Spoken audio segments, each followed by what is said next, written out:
So welcome back guys, this is Madhav PVL and today we are going to discuss about the state transitions. So what is state transition in this operating system? So now let us just get into the topic. As in the previous videos we had just discussed about the states of a particular operating system. So they are running state and then wake up, sleep state, state, and then wake up state, or otherwise a running state, ready to run, running, sleep, and then wake up. So these are the different types of states we had just discussed in the previous videos. Now we are going to discuss about the state transition. So how the kernel is going to manage these things. So now we are just discussing about that thing. So processes moves continuously the states according to well defined rules. So there will be some particular rules for changing of the transitions. Now we will just consider this one flow diagram or whatever we may just consider. So here we can just see like user is just running some particular program. So user just gives a particular program and he will just try to run the program. Then the code will just get into the kernel. So the kernel will have in its running state, and then while it is in its running state it will just check for that particular data structure, right? So we need to just work on the code in that particular data structure. Code is nothing but working with data structures. Code is nothing but working with data structures.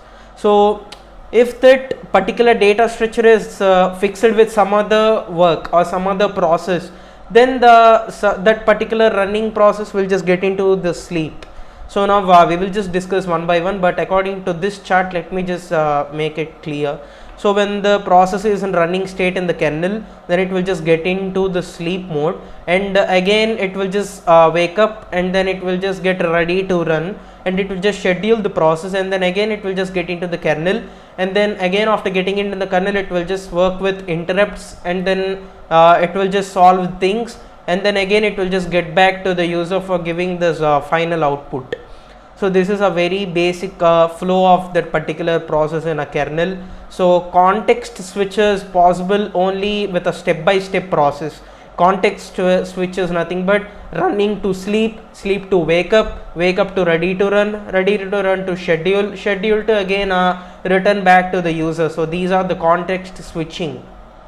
It is permissible with step by step. So after one after the other transitions it is possible. So kernel allows context switch only when a process moves from the state to state. So context switch is possible only when a process moves from state to state. Processes running in a kernel can't be accused by other process. So a particular process is running here, right? So another process cannot interrupt or even involve in this particular process. So there will be some flow with the regarding this process. So let us just consider a small code. So this is a small code in a C language.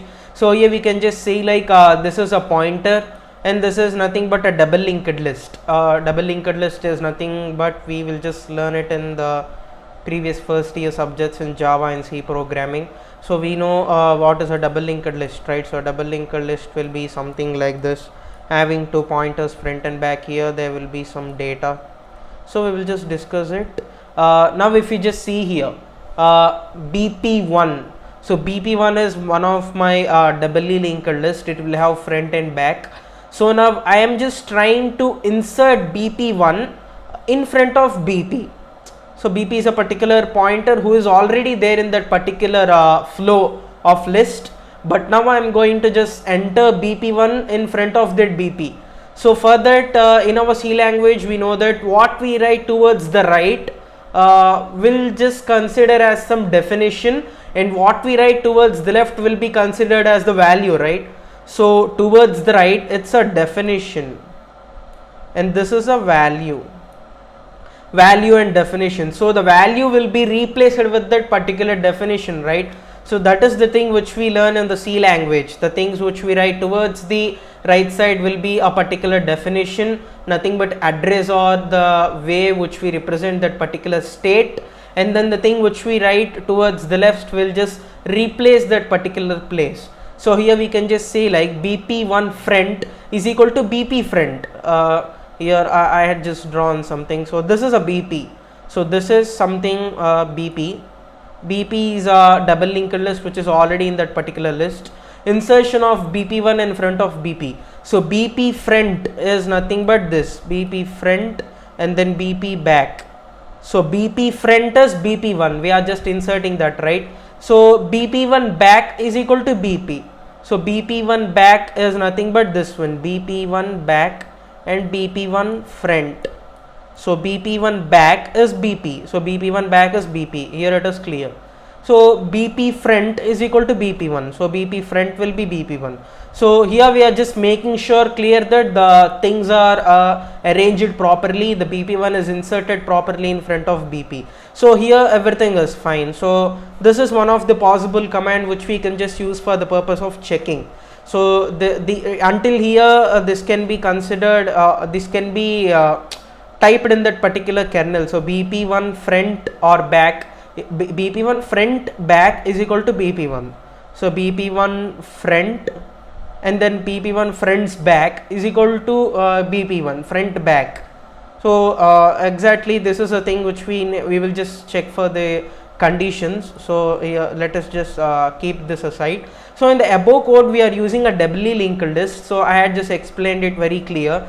If they write bp1 front back is equal to bp1 front and back both are bp, that is not at all possible because bp is only one linked list, one double linked list, it is not having two values, right? So bp can be either back side of bp1 or front side of the bp1, so this will cause an interrupt, this will cause an error. So in this way kernel will just work on that particular code, step by step execution of that particular code, and then in this context which will happen in between. So now we will just discuss about that. OS data structures. So what is operating systems data structures? So if we just write a particular code, we will just work that code in the form of data structures. We work that code in data structures, not only working the code like that. We will just use that code in that particular data structures to just complete our process. OS maintains a data structures of all the active processes. Process identifier, process state pointers, all these things will we have in this process control block. Okay, now we will just discuss about the sleep and awake. So what is sleep and awake? A process can change on its own will, either to just be in a sleep mode or awake mode. So what is sleep mode, what is awake mode? Other process can communicate and suggest some alternatives. So more than one process will be run in that particular operating system. So process 1, P1, P2, P3. So more than one process is going to run so that other processes can communicate with the other processes and suggest some alternatives rather than the sleep and awake. They will just, sorry, not rather than in sleep and awake. So they will just suggest to sleep for some time, wake up for some time, so whatever it may be. Other process can communicate, but the final decision is done by the process itself. The process itself will make the final decision. Interrupt handler can't go to sleep because of the interrupt handler went to sleep, then that is something which is not possible. Interrupt handler is nothing but user makes some errors, right? So human errors are common.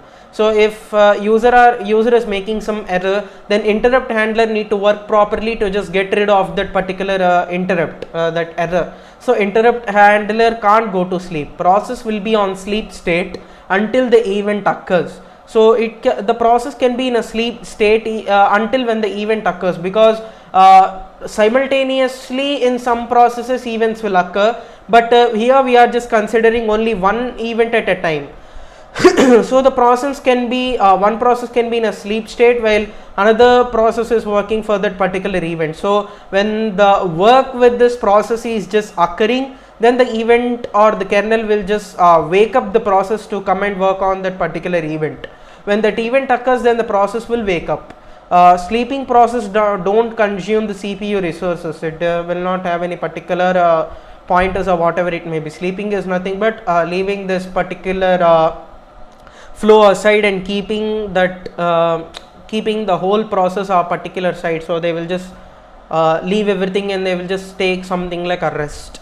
So kernel will not check the sleep of the process, but will awaken the process when the event occurs. So this is one of the major point. Kernel will not care, so it will not care about the process whether it is sleeping or not. It's not the kernel duty to just check whether the process is sleeping or whether the process is awakened or whatever it may be. Kernel's main work is to just awaken the process when the event occurs. So its main work is to just wake up the process when it is sleeping if the event occurs. So if the event occurs, process need to just wake up and then work on that particular event. So kernel's work is to just wake up that particular process when the event occurs, but its work is not to just check whether the process is sleeping or not. That's not the work of a kernel. So process of sleep and awake in the kernel view. So we will just check the step by step. Step 1, checks if this data structures is locked or not. So data structure is nothing but already a particular linked list or whatever it may be. If a code is written, then we need to just execute that code in that particular data structure. So the kernel will check if the data structure is locked or not. Locked in the sense that particular data structure is used by some other process, then the process will go to sleep. Because if you just consider the example of the bounce bike is there, right? So if you just consider the example of a bounce bike, so if one person is using that particular bounce, then we need to just check for other bounce, or we need to just take rest, or we need to just check some other alternative. So we can't just use that particular bike, right? So if that bike is used by some other person, here the bike is a data structure and then the process is nothing but we ourselves. So the process will go to sleep if that particular data structure is used by the other process. So once if the data structures is unlocked, process will be awakened. So data structure is unlocked is nothing but if the bike is just completed, if they just end the ride, and if I just keep that bike a particular side, if they just leave it on the road, then other person can just use that particular data structure. So that kernel is nothing but the software will just notify the customer like the bike is now available, so you can just get that particular location and access the bike. So data structures is unlocked, process will be awakened. Unlocked in the sense data structures is idle, which is not used by any other process, then the process will be awakened. Locked true, unlocked false. This is in the condition state. This is just for the purpose of remembering in the conditional state of that particular data structure. So if it is locked, then the data structure is true, unlocked false. Then locked sleep condition. So this is a sleep condition. While the condition is true, nothing but the data structure is locked, then we need to just make the event sleep until the condition becomes false in the sense unlocked. While the condition is true, while the data structure is locked used by some other process, then the event need to get into sleep until the data structure gets unlocked. So set the condition as true is nothing but locked. So the data structure is locked, we will just set the condition like that. Unlocked, awake condition. Set the condition as false, nothing but the data structure is unlocked. So wake up event until the condition becomes true. So the kernel will just wake up the event saying that the data structure is unlocked, so that you can just work on that particular code in the data structure. So it will just wake up that particular event or a process. And then now this is a 3 process table working on one particular data structure. So 3 processes working on one particular data structure. Buffer locked sleep. Process A tried to just get access to that particular data structure, but it is locked. So buffer locked sleep. And another process B tried to just gain the access. Again the same thing, buffer locked sleep. So at the initial stages 3 buffers are locked, 3 processes are locked, because the data structure is used by for another thing. So buffer is unlocked, that is nothing but the data structure is unlocked. So the kernel will just wake up all these 3 processes and then runs buffer locked. First this process B is running. So process B has a highest priority, so it will just run first and then it will just complete the work and then lock the buffer.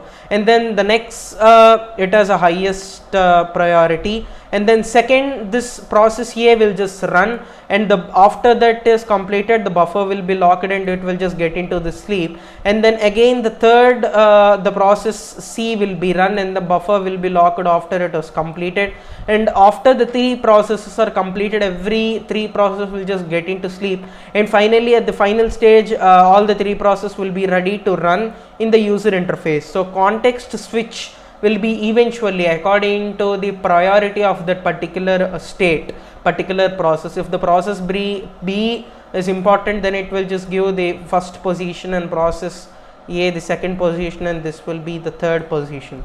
So in this way the things will be prioritized, and in this way whole this state transitions will work in this particular Unix operating system. So thank you for watching.